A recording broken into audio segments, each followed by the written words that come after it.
Athens community members say a city council resolution is causing friction in neighborhoods. Later, teacher strikes heat up in Chicago. And in sports, Ohio football's quarterback continues to get recognition after another solid game. Newswatch starts right now.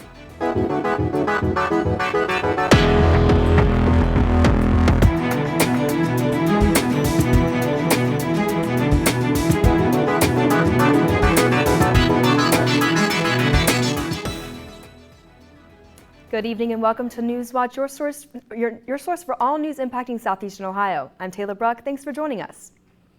Athens residents are pushing back against a city council resolution. At the meeting last night, a community member read a statement opposing resolution number R819 that was passed in September. The resolution changes the zoning code to count short-term rentals in residential areas, including Airbnbs. The statement was written by Joanne and Steve Saffron. The Saffrons wrote that 75% of Athens is operating as rentals, and with the resolution, there has been noise and property damage. We have already experienced issues in our neighborhood with illegal, loud events that go on well into the night. This has led to issues with the code office and city prosecutor. Despite pursuing these legal avenues, these problems continue regularly and are a source of friction between neighbors.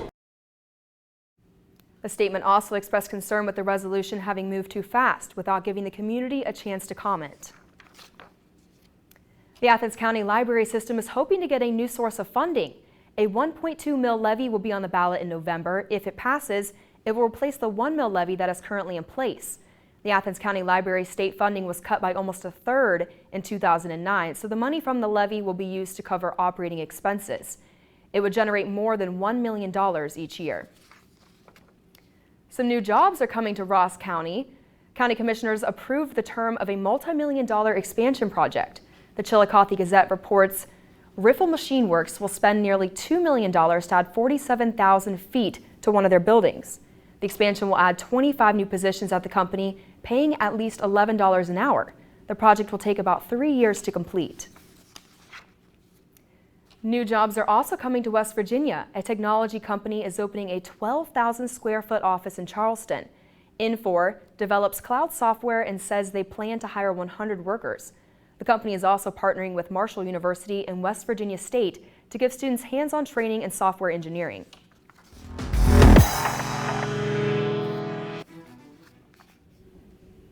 Hi, I'm forecaster Alyssa Lanier from the Newswatch Weather Center. Right now in Athens, it is 65 degrees and the humidity is 40% and rising. It is 65 in Athens, 67 in Ripley, 67 in Ironton, 65 in Jackson, 64 in Chillicothe, 63 in Columbus, 63 in Newark, 63 in Cambridge, all under partly cloudy to sunny skies. So it has been a very nice day over the region today.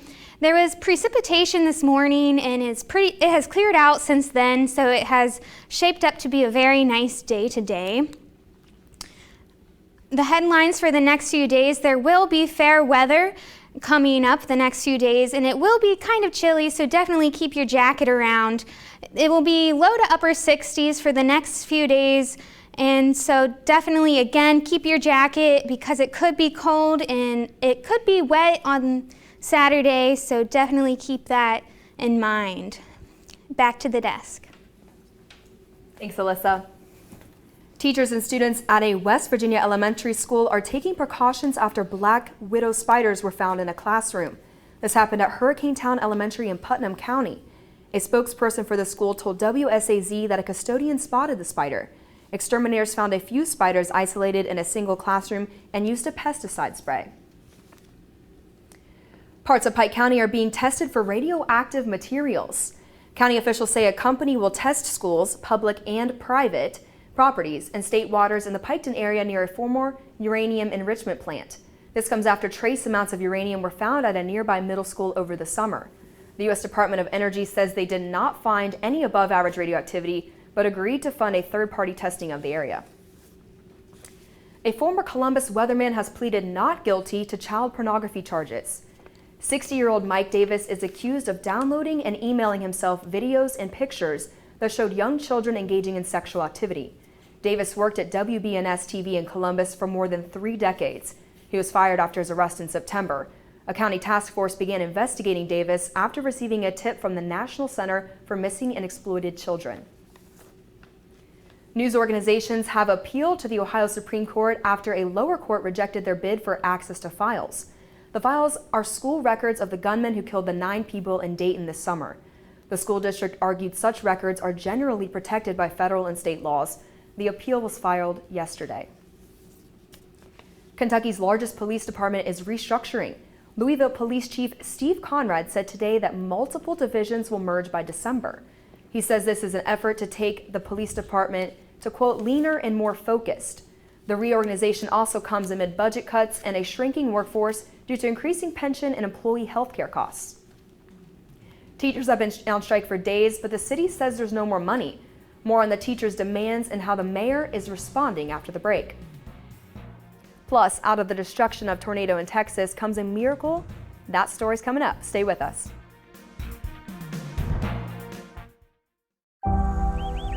There is a place in Africa where everything lives in a state of tension. To live here is to live dangerously. But everything is drawn to this oasis, the Okavango. Join us for an unprecedented journey into this river world. It is paradise not lost, but found.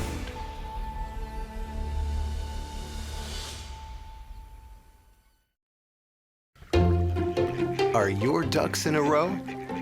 Almost half of Americans do not have a proper estate plan. Estate plans are more than matters of money and inheritance. They can guide your future health decisions and provide special instructions for loved ones in your care. Put your mind at ease by getting your ducks in a row today.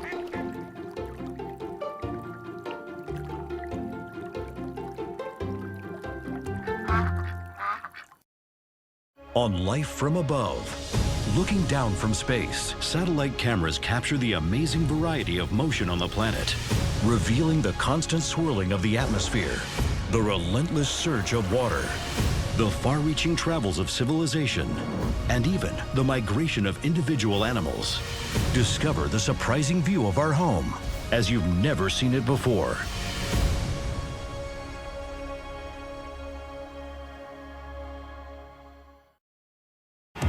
Traffic, deadly crashes. Is there a better way? Self-driving cars will eliminate road accidents.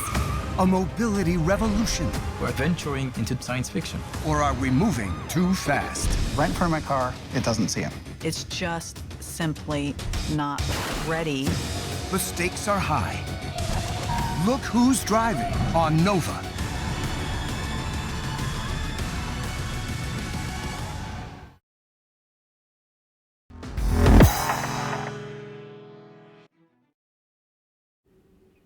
A disturbing story out of Colorado. The mother of a 7-year-old girl who reportedly died from cancer in 2017 is now facing murder charges.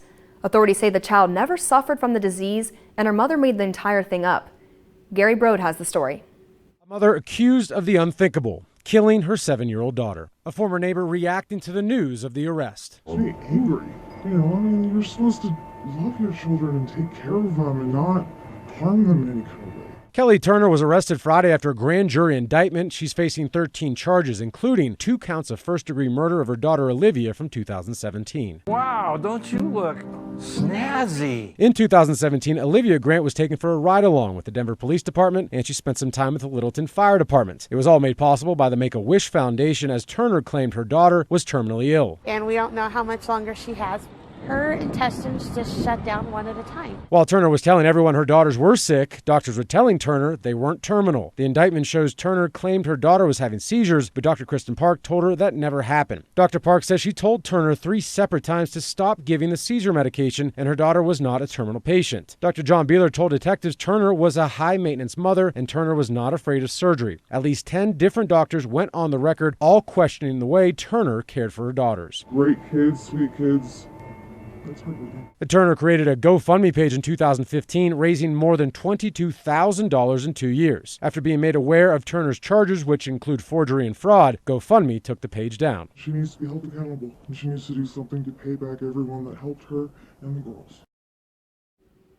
The medical examiner could not determine a cause of Olivia's death last year. No evidence could be found that she suffered from intestinal failure or any other illness Turner claimed she had. President Trump took to Twitter today to criticize the House of Representatives impeachment inquiry, but this time he compared it to a, quote, lynching. His use of the term associated with killings of African Americans following the Civil War sparked outrage from many on Capitol Hill. While many Democrats condemned the president's use of the term, some Republicans defended the tweet. I think that's pretty well accurate. This is a sham. This is a joke. When it's about Trump, who cares about the process, as long as you get him? So yeah, this is a lynching in every sense. This is un-American. I think it is racially charged and insensitive. You know, the talk about lynchings in this circumstance, this president is being subjected to the Constitution and the laws of the land. That's a far cry from a lynching.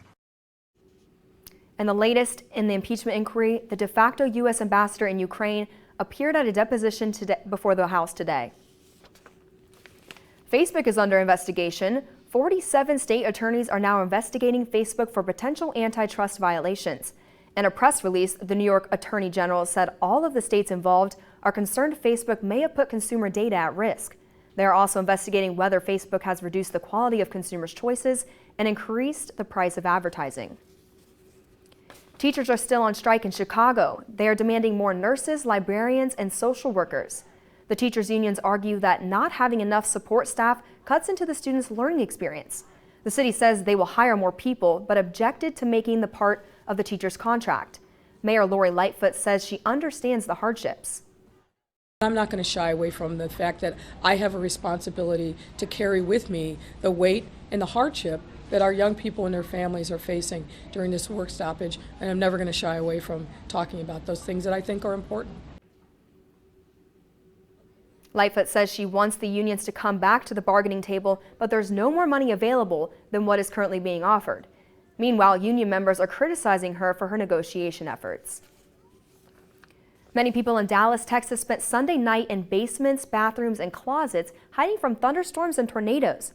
But one woman spent the evening with several others in a laundry room as they helped deliver her baby. Doug Dunbar has the story.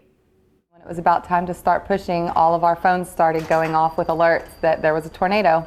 With no time to waste and a tornado swirling nearby, the team from the birthing center in Rowlett went to work by candlelight. We got blankets on the floor, we got supplies set up all over the room, and then candles everywhere, and once it was all done, we just asked her to stand up and you have to come in the laundry room, there's a tornado. And she said, okay, and she just walked on in. The next thing, Mitch was on the floor. This photo, snapped in a moment that no storm could steal, captured it all. You can't see it, but there are 7 people packed in that laundry room.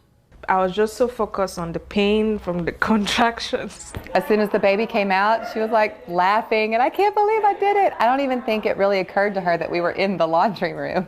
I was brought back on the bed. That's when I realized that, oh, there was something actually serious. I'm just so grateful.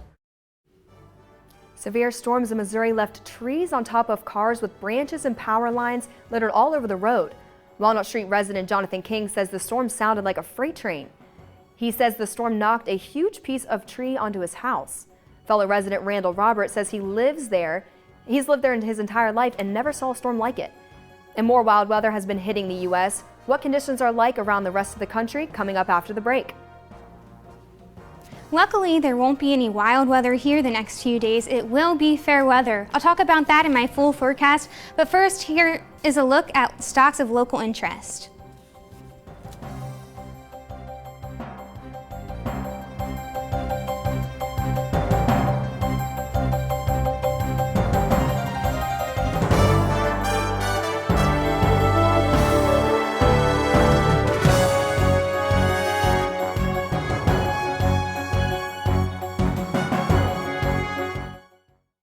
Think Wednesday on PBS for stories from the world around us.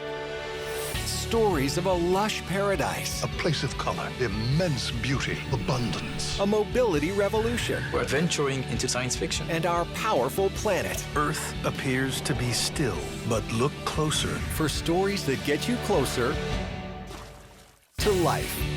Think Wednesday, starting at 8/7 Central Think PBS. Hey, what's up, everyone? I'm Joseph Hennessy, the host of Gridiron Glory, and our show airs every Friday night, 11:30 p.m. and 11:30 a.m. on Saturdays. Next week, we will see NY take on Vinton County. Wellston goes up against Meigs, and our game of the week is Southern at Trimble. Big matchup there. Can the Tomcats shut them out? Find out on Friday. You bring glory, we report it. And remember, there is nothing better than Friday nights and Gridiron Glory. See you on Friday.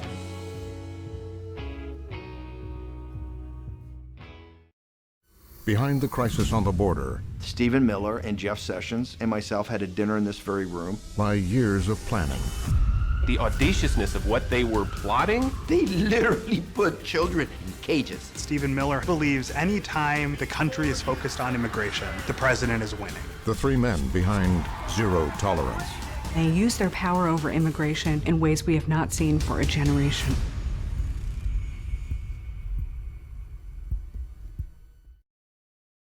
My mom has babies for other people.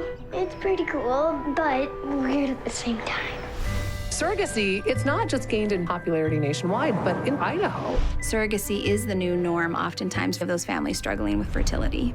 We had one embryo left. It was the end of the road. It's so heartbreaking that people out there can't have children of their own. We want healthy mom, healthy baby. That's our goal. Made in Boise.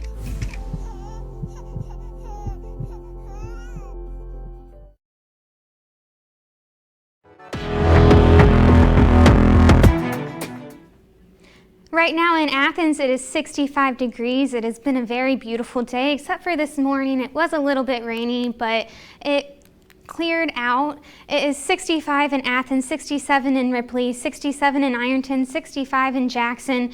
So it is pretty nice weather today under partly cloudy skies. Hour by hour tonight at 8 p.m. it will cool to 55 degrees and it will be clear skies. The clouds will increase and it will become 52 degrees at 10 p.m. At midnight it will be 50 degrees and it will continue to cool throughout the evening. Tonight in Athens the low will be 44 degrees and there will be increasing clouds again. It will become partly cloudy. There will be no precipitation tonight, so you don't need an umbrella. The winds will be from the west-southwest at 0 to 5 miles an hour. The low in Athens will be 44 tonight, 42 down in Ripley, 43 in Marietta, 45 in New Martinsville, 41 in Cambridge, 40 in Newark, all under partly cloudy skies. So it will be pretty nice and clear tonight across the region. At 8 a.m. for the bus stop forecast, it will be 44 degrees. So it will be pretty chilly, so definitely send your kids to school in layers so they don't get cold on the bus. And at 10 a.m. it will warm to 49 degrees, and at noon it will be 55 degrees, and it will be a pretty sunny day across the region. Tomorrow in Athens, the high will be 63 degrees and it will be clear skies, so very, very sunny tomorrow. The winds will be from the west at 5 to 10 miles an hour with gusts up to 20 miles an hour. In Athens, the high tomorrow is 63 in Athens, 63 down in Ripley, 64 in Ironton, 63 in Jackson, 64 in Chillicothe, and 64 up in Columbus, all under very sunny skies. Taking a look aloft, today we were under a tight pressure gradient, which is why we saw some rainy weather this morning. But tomorrow that will weaken and the winds aloft will weaken as well. So the weather will be fair again tomorrow. This low pressure system moved out of our area, which was what we saw at the surface when we saw the rainy weather today. There will be a higher pressure system over our area, and that will move out when this low pressure system comes across on Thursday evening, which will bring a chance of rain. Tomorrow in Athens, it will be 63 degrees and it will be clear skies. 63 in Athens, 63 in Ripley. It will be very sunny across the region. Looking at the week ahead, on Wednesday, it will be 63 degrees and sunny again. Thursday, it will be 66 degrees. Friday, it will be 61 degrees and cloudy. Saturday, there is a slight chance of rain at 30%, and it will be 60 degrees, so kind of chilly on Saturday.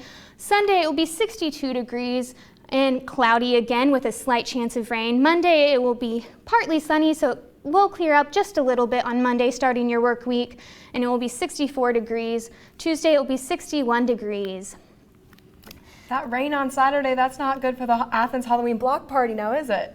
Luckily, we live in Ohio, so there is a slight chance it could change. Weather could change. You're absolutely right. Thank you, Alyssa. Wild weather continues across the U.S. today as millions of Americans remain under wind warnings and advisories. Strong storms bring rain to the Midwest and Northeast, and nearly 23 million people are under fire weather watches in California. Nadia Romero explains why some people are cleaning up while others are bracing for more bad weather. A chopper dousing water over wildfires in California is a normal yet menacing sign of what's to come. A fire scorched 40 acres in Pacific Palisades already this week. 40 homes still threatened in San Bernardino, with windy conditions continuing Tuesday. The wind shifts and it can start a whole nother fire. Now it's up to goats to chomp down on the fuel for flames. With Pacific Gas and Electric ready to shut off power to some 209,000 customers this week. Too hot and too dry in California, the opposite of the Midwest. Severe weather brought rain and wind, knocking down trees and power lines in Missouri. The Midwest and Northeast bracing for more of the same in the coming days. In Oklahoma, a family mourns the death of a woman killed in her mobile home during a storm this week. It's a bad weather, lots of bad wind. I thought I was going to have a couple trees on me, to tell you the truth. Just next door, Texans continue cleaning up after an EF3 tornado touched down, wreaking havoc. That's a monster. Go in the tornado! Good evening, everybody. Coming up in sports, the Ohio field hockey team continues to have a successful season after a win over a Power 5 opponent on Sunday. And right after the break, Nathan Rourke continues to get conference and national recognition after putting up a strong performance against Kent State. But first, here's a look at what's coming up tonight on your public television station.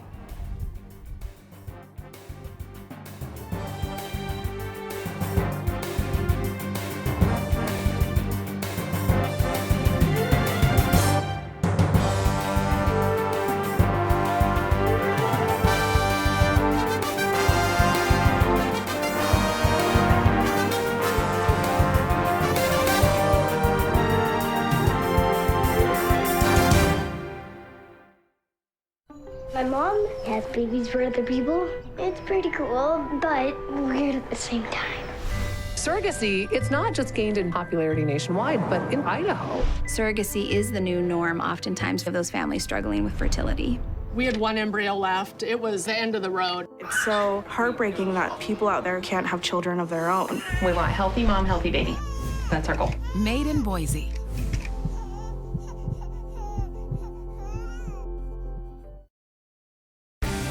This month in Passport, your on-demand library of the best of PBS. Country music is truth-telling. You can dance to it, you can cry to it. It has something for everybody.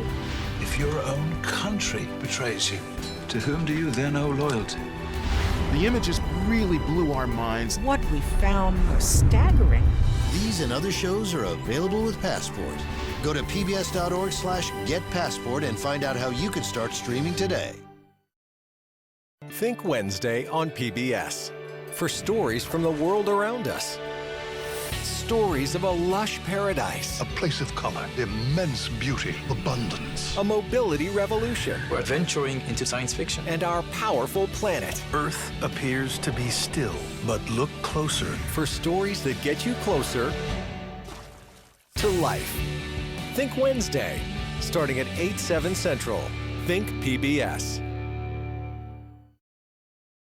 Behind the crisis on the border, Stephen Miller and Jeff Sessions and myself had a dinner in this very room. lie years of planning. The audaciousness of what they were plotting. They literally put children in cages. Stephen Miller believes any time the country is focused on immigration, the president is winning. The three men behind Zero Tolerance. They use their power over immigration in ways we have not seen for a generation.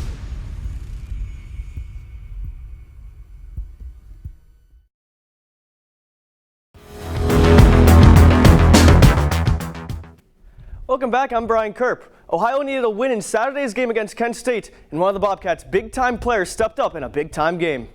Nathan Rourke had a combined 421 yards of offense, including 342 passing and threw for 2 touchdowns.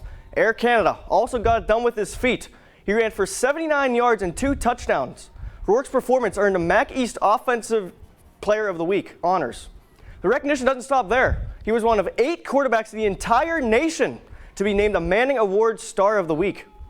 Well, it's great for him, obviously, you know, and it's good to see that a guy like him get the kind of recognition that he deserves, because he's been doing this for 3 years, you know, and he's been a huge part of what we've been about offensively, and a huge part of our record.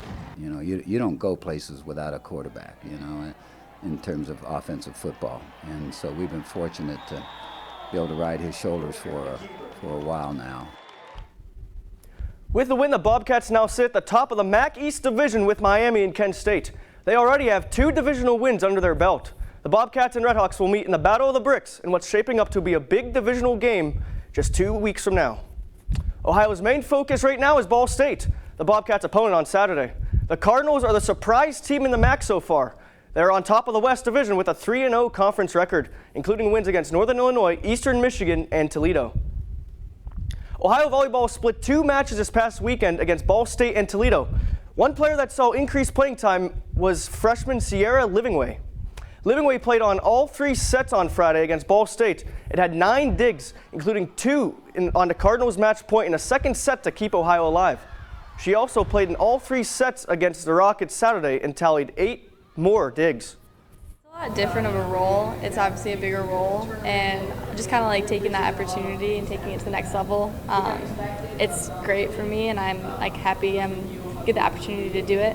Pleased with what she's done so far. She responded well to that extra playing time out there. I think it's also actually allowed her to be a little bit better server, because she's a little more comfortable by spending so much more time on the court. You know, you never know how things are going to progress as we go forward, but we definitely like what she's doing. The Ohio field hockey team continues to pick up wins. The Bobcats defeated Power 5 opponent Indiana on Sunday behind 2 goals from Kendall Ballard. The win gave Ohio its first win over a Power 5 opponent since 2015 and its first season with at least a .500 record since 2011. It's been quite a turnaround under second-year head coach Allie Johnstone. Winning season in regular play is, I mean, it's the team. They've just embraced everything. They've embraced the change. They've embraced our staff, and they worked their tails off every single day. And it's so exciting for them. I'm just so proud of them. Johnstone took over a team just 2 years ago that went 4-12. Now they have a chance to pick up 10 wins. Just a great turnaround. No, that's certainly a great turnaround in just 2 seasons. Thanks, yeah. Brian. A clean car and a good scare. That's what you can get at the Rainforest Car Wash in Brunswick, Ohio. The local car wash has turned the facility into a spooky experience. Imagine being trapped inside your car while a creepy-looking crowd stares you down.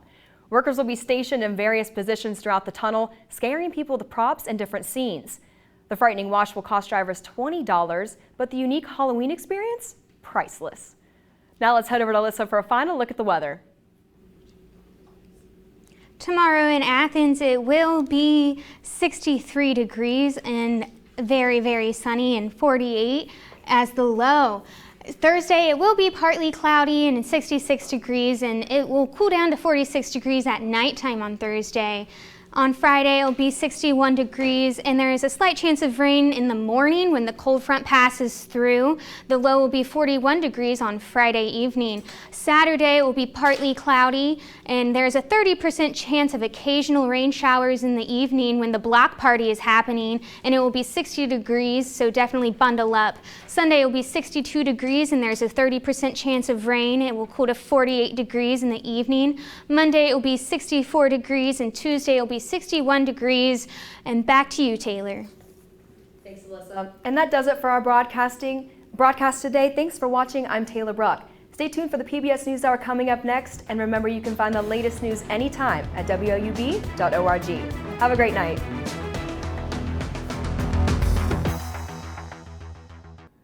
What's up? My name is Joseph Hennessy. I am the host of the 21st season of Gridiron